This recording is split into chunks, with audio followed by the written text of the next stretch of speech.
Ay, ito. Sa kay banda kung sakali. Sa Pasay kami. Pasay. Eh, doon yata ang graduation, ang taking ni Bibi, ni Pauline. Oo nga eh. Babanda ron.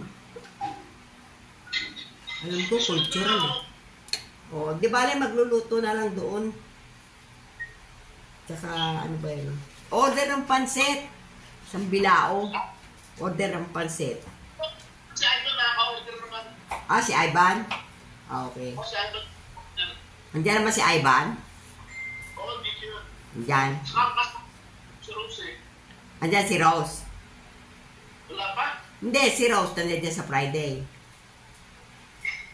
Sa February 9? Oo. Wala kasama ko yun. Hindi. Sabagay, ano naman bali ang alas 6 eh. Hanggang anong oras kayo doon? Hindi ko yun. Pero pag-nagsama namin tumigil ako agad.